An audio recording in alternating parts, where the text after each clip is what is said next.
last time we proved Gauss' lemma, which stated that a product of two primitive polynomials is also primitive. And today we will use a certain corollary of this fact, which I will also call Gauss' lemma.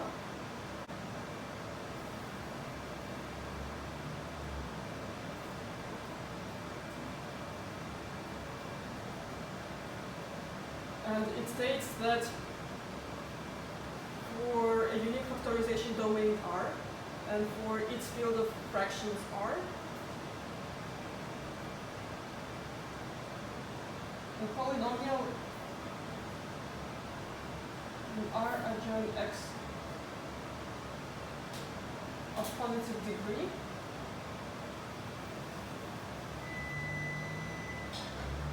is irreducible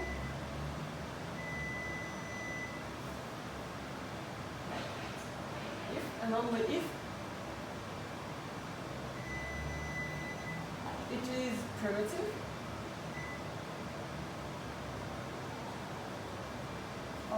considered as an element of R adjoint X, and it is irreducible over F, that is considered as an element of F adjoint X. In particular,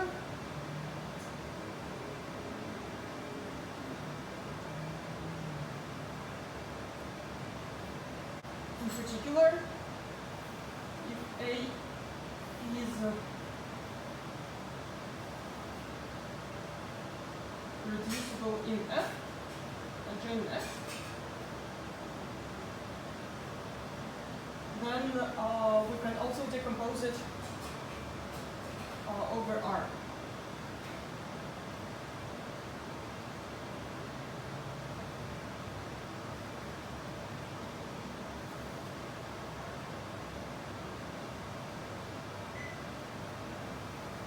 And today I want to apply Gauss' lemma and prove the following theorem, which says that if R is a unique factorization domain, then its ring of polynomials is a unique factorization domain too.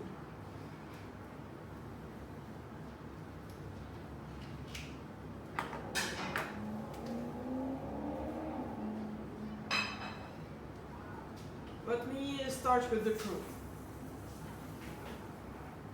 So let's say that A of X is a polynomial in R of X, and this time I want to prove that it admits a factorization into irreducibles, which is unique up to possibly twisted by unit elements.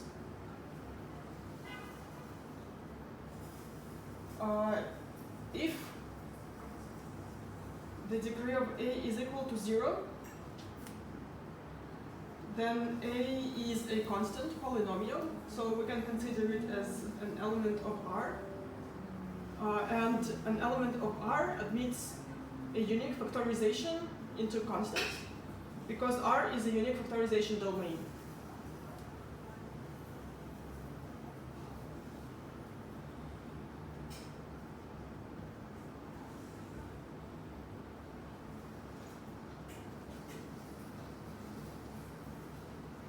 So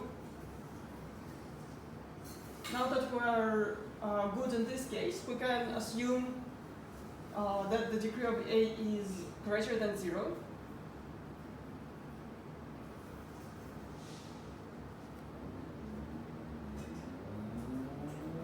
Then we can factor out the greatest common divisor of all the coefficients of A. So we can write A as alpha times beta, where alpha is the greatest common divisor of the coefficients of A, and it is an element of R. And therefore, B is a primitive polynomial with coefficients in R. And we know that GCD is defined uniquely up to possibly multiplying by a unit. So this factorization is also unique into a constant and a primitive polynomial.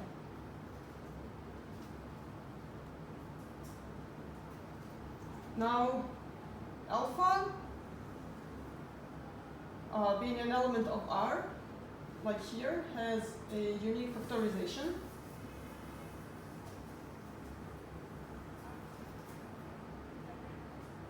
And now, let us prove that that B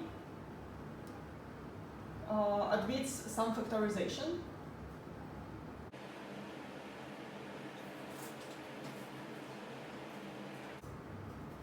And to observe this, we know that we cannot factor out constants anymore.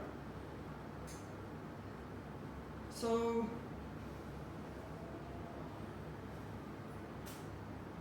we can write beta as a product of polynomials of positive degree. And it means that this product has at most the number of factors, at most the number of factors equal to the degree of B, but probably less.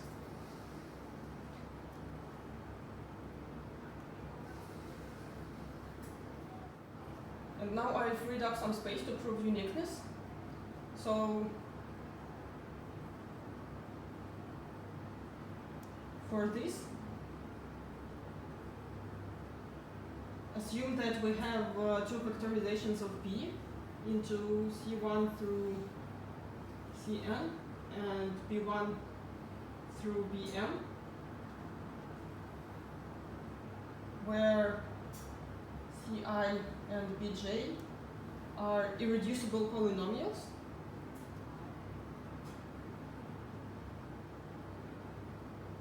In R adjoint X, and they are of degree greater than 0, because we have already factored out the greatest common divisor of the coefficients. By Gauss' lemma, if Ci is irreducible in R of X, it is also irreducible in F adjoint X. So we note for the future that Ci and Bj are irreducibles in F adjoint X. And recall that the ring of polynomials over a field is a Euclidean domain, and in particular a unique factorization domain. So f of x is UFD implies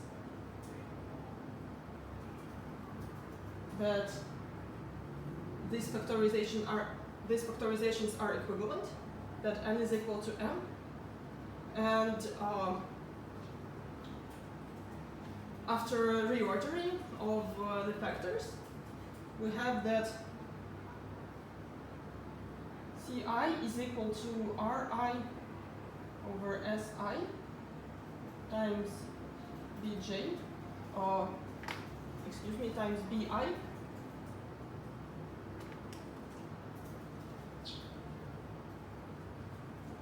where this fraction is an element of the field, so Ri is in the ring and the denominator is a non-zero element of the ring. And it means that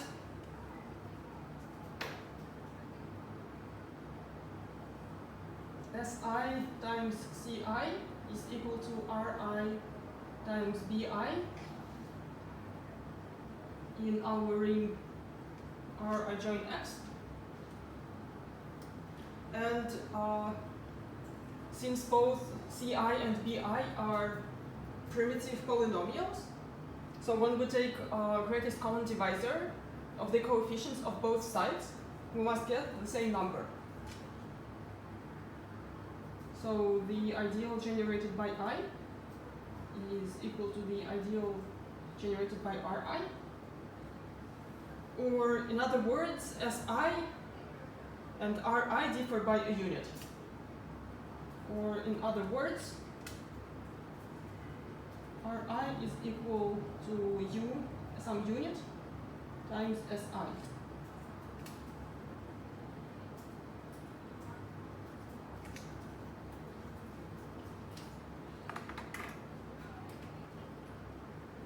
And you can probably recognize this argument because I used it during the previous lecture, but let me repeat it here too. So we have that Ci is equal to a unit element U times Bi, and U is a unit inside R because here we work in R adjoint X. And it means that we proved that the factors Ci differ from factors Bi only by multiplying by a unit. And this is the definition of uniqueness in the unique factorization domain. And so once again, if the degree of the original polynomial is greater than 0, then we uniquely factor it into a constant times a primitive polynomial. And a primitive polynomial, by using Gauss lemma, admits a unique factorization in R adjoint X because we pass to considering it inside F adjoint X. And the constant also admits a unique factorization by the property of R. And so we showed that any element of R adjoint X admits a unique factorization, and it means that R adjoint X, the ring of polynomials, is a unique factorization domain. Now we know this theorem, and I can try and draw it in this picture that I showed to you previously. So if we have a field, its ring of polynomials is a Euclidean domain.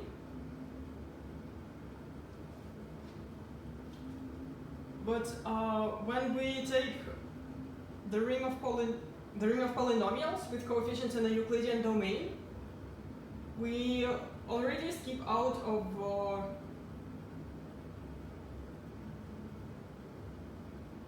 being a principal ideal domain. So we just get a unique factorization domain.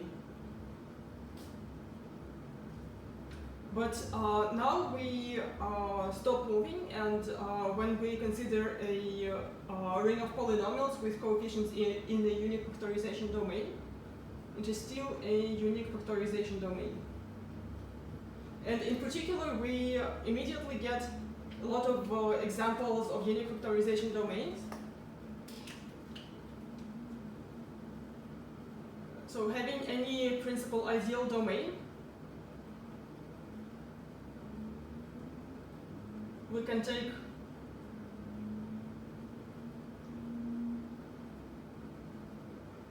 the ring of any number,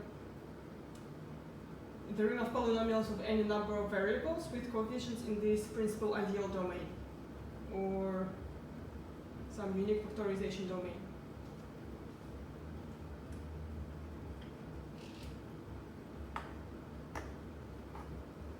And just for completeness, when we consider a ring of polynomials with coefficients in an integer domain, we still get a domain. Now that we showed that we can factor polynomials, I would like to study more specifically the situation of polynomials with integer coefficients. If Z is a Euclidean domain, so the ring of integer polynomials is a unique factorization domain, which is not a principal ideal domain, because we can find an ideal generated by 2 and x, and it is not principal. Now we study integer polynomials, and I will work with the ring Z adjoint x polynomials with integer coefficients, and I will sometimes pass to considering them as polynomials with rational coefficients.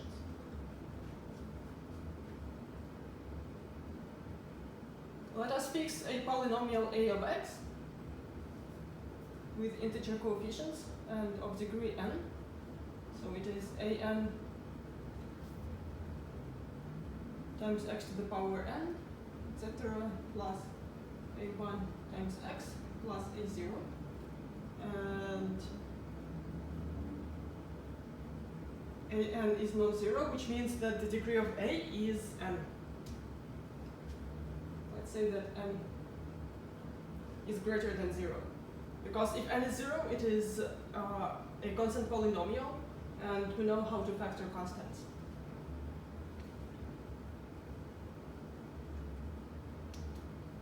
I would like to first prove a lemma, that if p is a prime integer that does not divide the leading coefficient of a,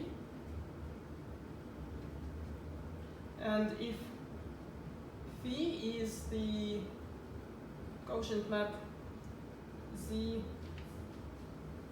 x to fp x, the ring of polynomials with coefficients in the finite field fp, which is isomorphic to z mod pz. And in this setting, if phi of a is irreducible in fp adjoint x, then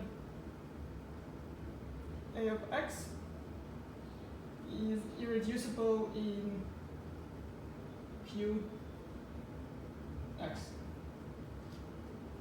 So then a of x is irreducible in this ring of polynomials with rational coefficients. And let me prove it.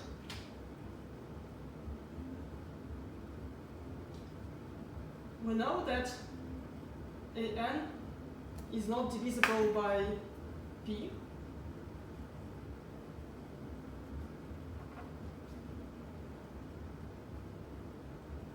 Does not divide an, which means that the class of an is not equal to 0 in the finite field fp.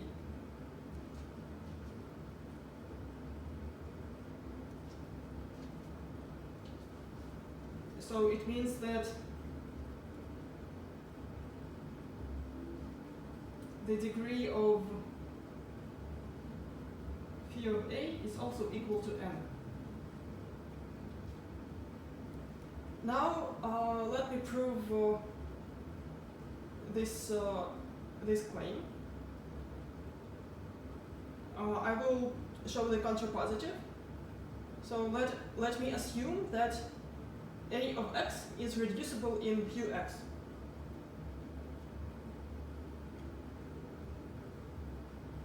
Assume that a of x is equal to some polynomials b times c in qx.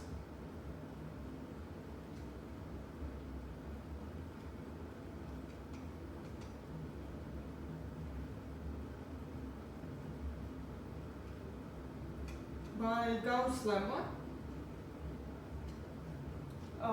we can assume that both b and c are integer polynomials, because if a is reducible in qx, then it is also reducible in zx. Assume, or we can say choose b and c that are integer polynomials.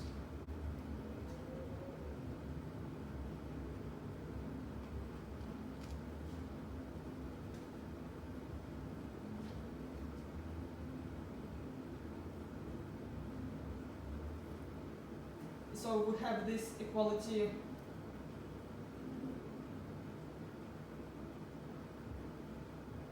in Z adjoint X with both the degree of B and the degree of C smaller than the degree of A.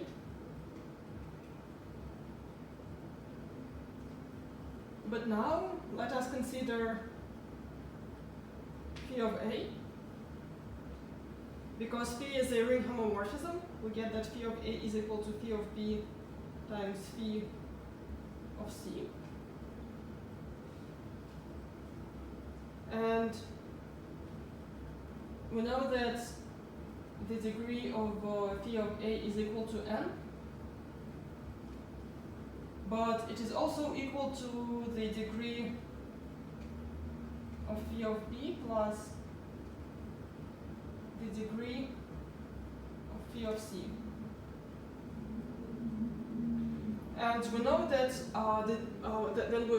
that when we take quotient map, the degrees of these polynomials cannot go up, so it is smaller than or equal to the degree of B plus the degree of C.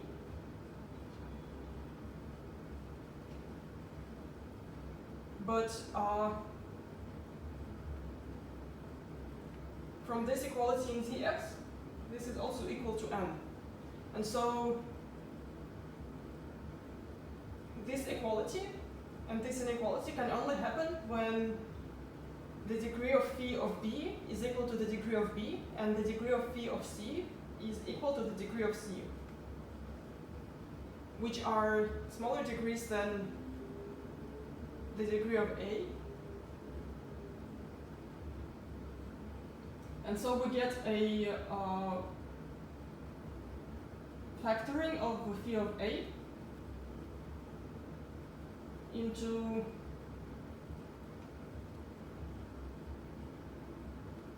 is a factoring into non-unit elements. So these are polynomials of positive degree, which is smaller than the degree of phi of A.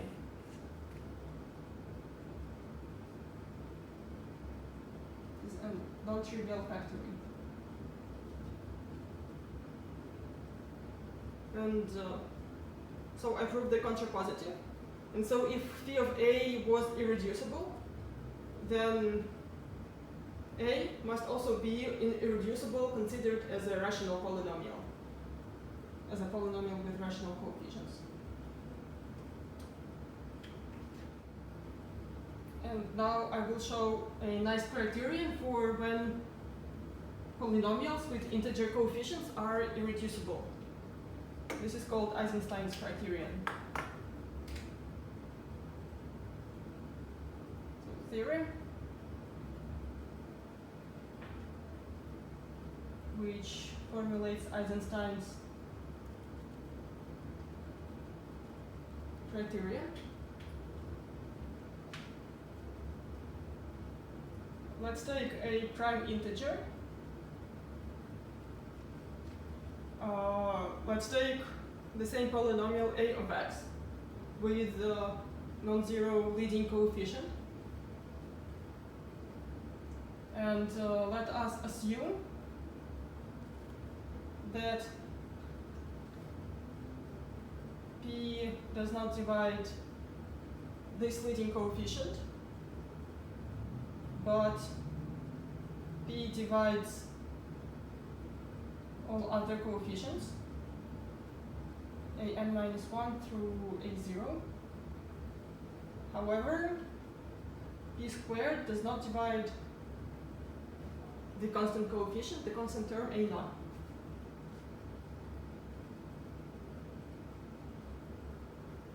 Then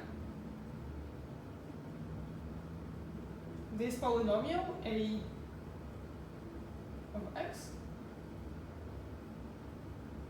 is irreducible in Q adjoint x. And using this Eisenstein's criterion, if you can also, for your particular polynomial, if you can also prove that the greatest common divisor of all the coefficients is 1, then it would mean by Gauss' lemma that a of x is irreducible in z of x. And let me now prove the theorem. I will again consider this quotient map phi from zx to fp x for the chosen prime p. And I observe that phi of a is equal to the class of a n times x to the n and nothing else.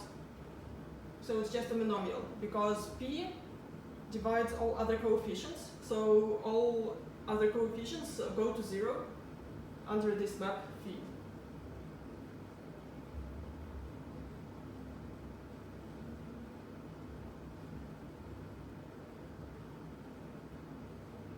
And since p does not divide an, this is not 0.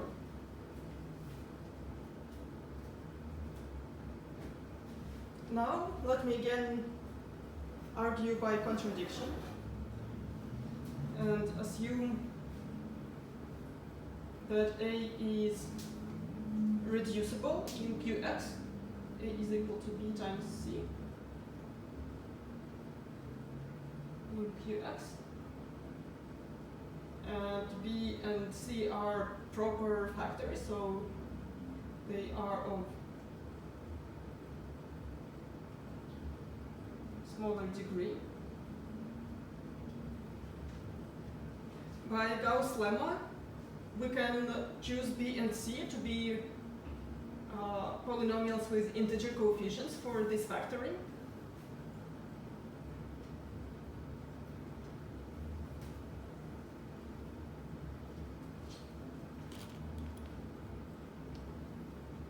B and C are in C adjoint X. And so we apply this map phi to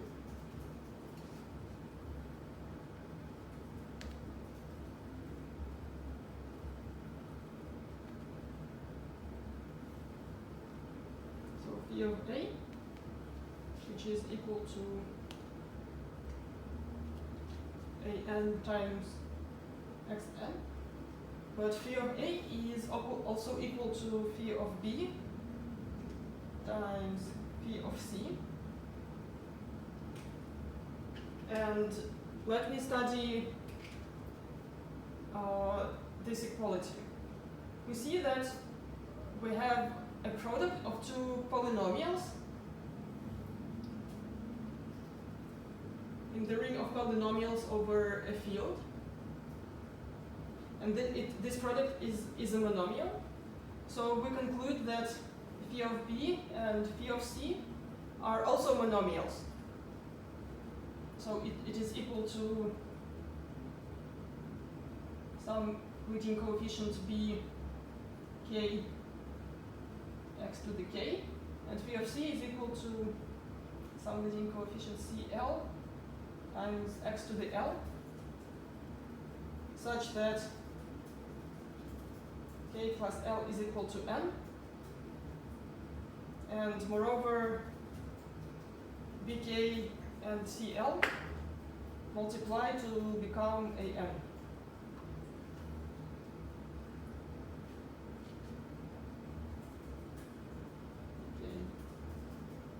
CL multiply to an. And since B and C become monomials, after we apply phi, we conclude that lower coefficients, so all the coefficients that are not the leading coefficient, lower coefficients of B and C are divisible by p. So p divides bk minus 1 through b0 and cl minus 1 through c0.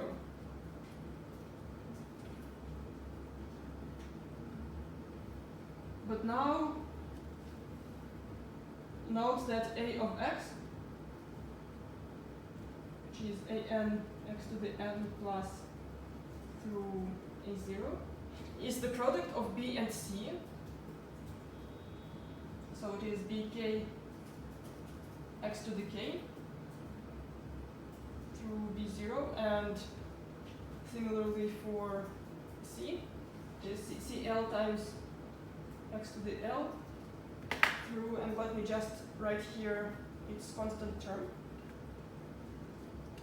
like some higher degree terms plus c0.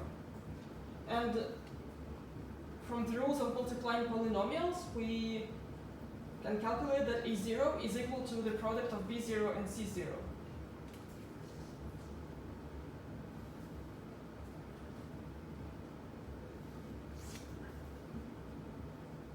But both b0 and c0 are divisible by p, and so a0 is divisible by p squared, which contradicts our assumption.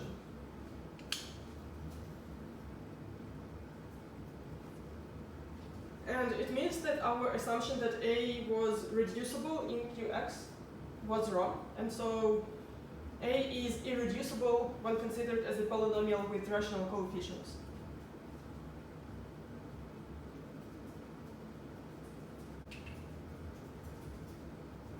As an example of applying Eisenstein's criterion, let us consider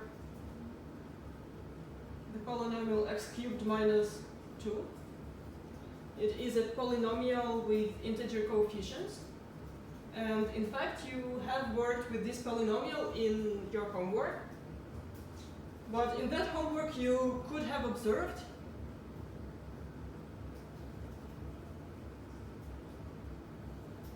that there are no roots of this polynomial.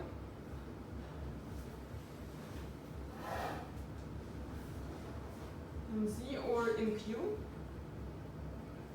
And therefore, x cubed minus 2 is irreducible in Z of x and Q of x.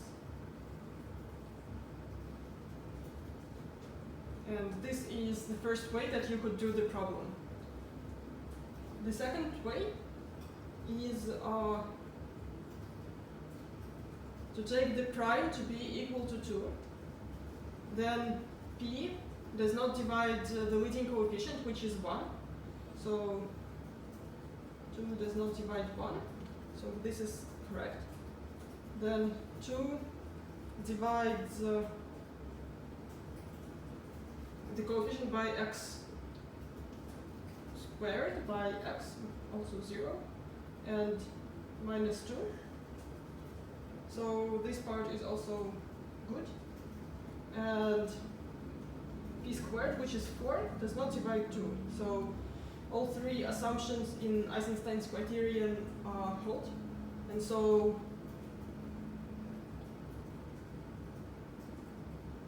by Eisenstein's criterion, we get that x cubed minus 2 is irreducible in Q adjoint x. And since this is also a primitive polynomial, because GCD of 1 and 2 is equal to 1, it also means that by Gauss lemma, it also means that it is irreducible in Z adjoint x.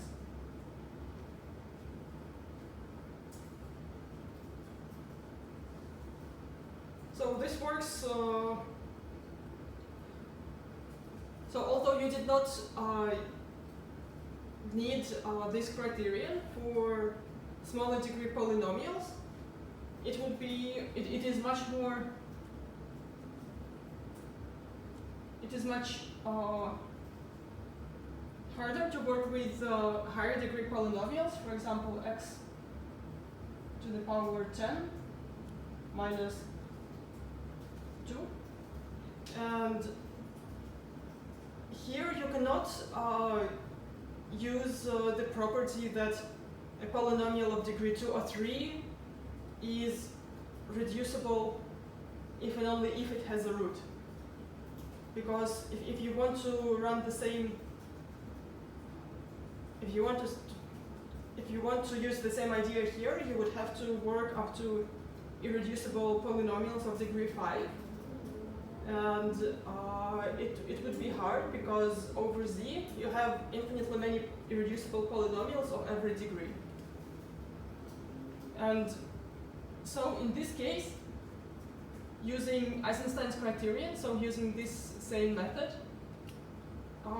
would be a much easier way to show that this polynomial is irreducible.